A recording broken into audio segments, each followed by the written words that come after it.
Guys, तो आज हम लोग पढ़ने वाले unit 3 multi dimension analysis. So multi dimension analysis क्या होता है? ये एक टाइप की टेक्निक होती है जो कि यूज़ की जाती है एनालाइज करने के लिए डेटा को डिफरेंट पर्सपेक्टिव से, dimensions for better decision making. मतलब हम लोग अलग अलग डायमेंशन से डेटा को एनालाइज करते हैं, समझते हैं, जिससे हम लोग एक अच्छा डिसीजन ले सकें। डायमेंशंस क्या होती हैं?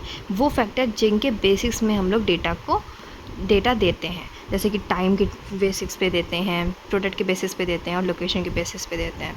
इसे हिंदी में समझते हैं। तो जब हम डेटा को अलग अलग एंगल से एनालाइज करते हैं, उसे एमडीए कहते हैं। एमडीए मतलब मल्टी डायमेंशनल एनालिसिस।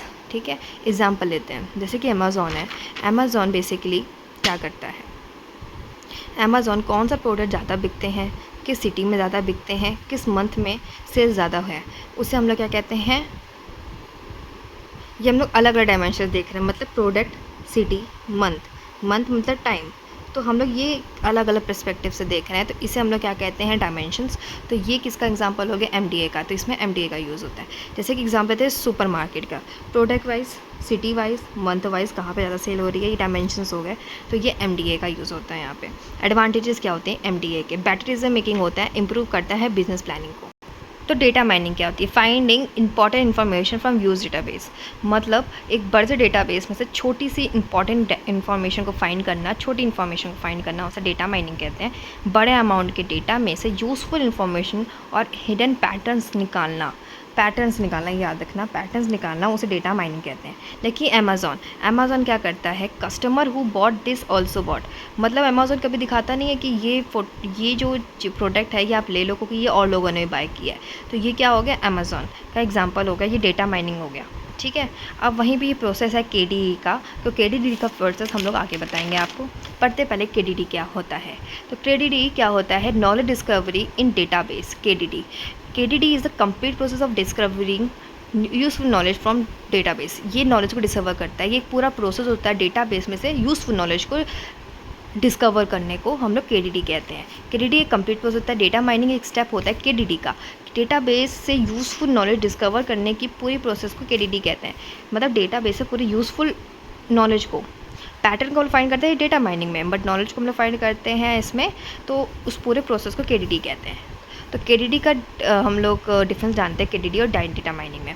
तो केडीडी डेटा और डेटा माइनिंग के डिफरेंस जानने से पहले हम लोग इस प्रोसेस को समझते हैं जो केडीडी का प्रोसेस है। डेटा कलेक्ट करता है, फिर डेटा को क्लीन करता है, फिर सिलेक्ट करता है डेटा को, फिर डेटा माइनिंग करता है, फिर डेटा इवोल्यूट करता है, फिर नॉलेज प्रेजेंटेशन देता है। डेटा कलेक्शन क्या होता है? डेटा कलेक्शन डेटा को कलेक्ट करता है। डेटा क्लीनिंग मतलब रिमूव करता है कॉपी या डुप्लीकेट डेटा को। तो डेटा सिलेक्शन हो गया। डेटा सिलेक्शन क्या होता है? रेलेवेंट डेटा को दिखाना, मतलब एक पूरे डेटा को कॉपी डेटा को हटा के एक रेलेवेंट डेटा देना। डेटा माइनिंग मतलब उन डेटा में से, डेटा में से एक यूज़फुल पैटर्न को निकालना, फिर उसे रिजल्ट के डॉट पे दे देना, फिर यूज़फुल इन्फॉर्मेशन को नॉलेज प्रेजेंटेशन के थ्रू निकालना। मतलब एक बड़े से डेटा से ये पूरा प्रोसेस करके एक यूज़फुल इन्फॉर्मेशन निकालने को हम लोग क्या कहते हैं? Knowledge presentation.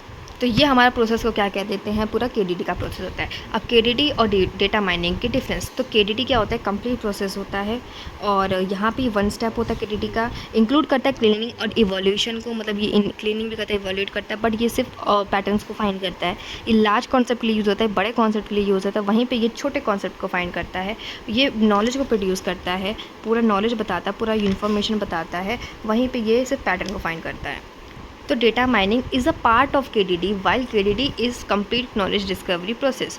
डेटा माइनिंग एक पार्ट है केडीडी का, knowledge discovery in database, while knowledge discovery in database is the complete knowledge discovery process. ये पूरा नॉलेज डिस्कवरी का प्रोसेस होता है, वहीं पे ये पार्ट होता है नॉलेज डिस्कवरी प्रोसेस का। ठीक है, अब आता है fourth topic, data mining techniques. तो डेटा माइनिंग टेक्निक्स को हम लोग याद कर सकते हैं: classification, clustering, association, rule mining, prediction, regression, outlier. So अब पहले पढ़ते हैं क्लासिफिकेशन क्या होता है। Grouping of data into predefined categories. Data को ग्रुप कर देना एक प्री डिफाइंड कैटेगरीज में। जैसे कि ईमेल दो तरह के होते हैं, स्पैम, नो स्पैम। स्टूडेंट दो तरह के होते हैं, पास या फिर फेल। ठीक है, वैसे ही क्लस्टरिंग क्या होता है? Grouping similar data together. Data को सिमिलर जो सिमिलर डेटा है उसको हम लोग डेटा को एक साथ रख देते हैं। जैसे कि मान लेते हैं अमेज़ॉन का एग्जांपल ले लो, फ्लिपकार्ट का एग्जांपल ले लो। उसमें अगर आपको कोई भी ड्रेस देखनी होती है तो उसमें वो पूछता है कि किड्स का सेक्शन चाहिए, एडल्ट्स का सिस्टम चाहिए या फिर सीनियर सिटीज़न का सिस्टम चाहिए, तो ये ग्रुप कर देता है। तो इसे हम लोग कहते हैं क्लस्टरिंग। अब आता है एसोसिएशन रूल माइनिंग, मतलब फाइंडिंग रिलेशनशिप बिटवीन आइटम्स के बीच में रिलेशनशिप फाइंड करना। जैसे कि माना जाता है कि अगर कोई कस्टमर आया है तो वो ब्रेड ले रहा है तो वो बटर भी लेगा या फिर वो जैम भी लेगा, तो ये रिलेशनशिप फाइंड करना है।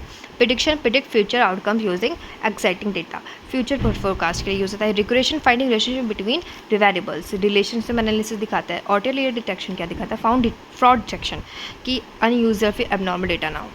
अब आता है application of data mining. Banking, जैसे बैंकिंग क्या हो गया, लोन अप्रूव करना, फ्रॉड डिटेक्ट करना। एजुकेशन, स्टूडेंट परफॉर्मेंस एनालिसिस दिखाना। ई कॉमर्स मतलब प्रोडक्ट का रिकमेंडेशन देना। सोशल मीडिया मतलब फ्रेंड सजेशन देना। अगर बैंकिंग करोगे तो लोन के लिए अप्रूवल आता है कभी कभी। एजुकेशन करोगे तो स्टूडेंट का परफॉर्मेंस दिखाता है कि ये यहाँ पे ज़्यादा अच्छे स्टूडेंट्स पास आउट हुए हैं, इतने LPA का पैकेज मिला है। ई कॉमर्स में दिखाता है कि यार प्रोडक्ट आप लोगों को कि और लोगों ने परचेज किया, इसकी रेटिंग इतनी है। सोशल मीडिया में फ्रेंड का सजेशन आता है कि आप कहीं दूर के रिश्तेदार लगते हैं, आप इसे फ्रेंड बना सकते हैं। तो ये होता है एप्लीकेशंस। वहीं पे डेटा माइनिंग एडवांस डेटाबेस को समझते हैं। ये कुछ इसके टाइप्स है तो इसे याद कर लो। TTW, तो इसे हम लोग इससे याद कर सकते हैं। डेटा माइनिंग डेटाबेस के कुछ 5 टाइप्स होते हैं। SMTTW, जिसमें से S क्या दिखाता है, कंप्यूटर डेटाबेस में डेटा माइनिंग करना, उसे data mining of advance database कहते हैं। जिसकी स्पाशियल डेटाबेस क्या होता है, लोकेशन बेस्ड होता है, जैसे गूगल मैप। टेम्पोरल डेटाबेस क्या होता है, टाइम रिलेटेड डेटा को स्टोर करता है, जैसे बैंक ट्रांजैक्शन के इतने टाइम पे आपने ऐसे 11 बजे आपने यहाँ पे पेमेंट करी। मल्टीमीडिया मतलब इमेज, ऑडियो या फिर वीडियो को दिखाता है, जैसे कि YT हो गया, इंस्टाग्राम हो गया। वेब डेटाबेस क्या हो गया, इंटरनेट का डेटा स्टोर करता है, जैसे गूगल सर्च इंजन्स हो गए, ब्राउज़र हो गया, क्रोम हो गया, ठीक है, क्रोम ब्राउज़र हो गया, ठीक है। और टेक्स्ट डेटाबेस क्या दिखाता है, टेक्स्ट डॉक्यूमेंट को स्टोर करता है, जैसे कि ईमेल्स हो गया, PDF हो गया, न्यूज़ आर्टिकल्स हो गया, जैसे गूगल ड्राइव में PDF को स्टोर करते हुए टेक्स्ट बेस्ड डेटा होता है।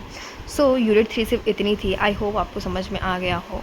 सो गाइस कैसा लगा तो बताना, और डिस्क्रिप्शन में आपको नोट्स मिल जाएंगे। Thank you for watching.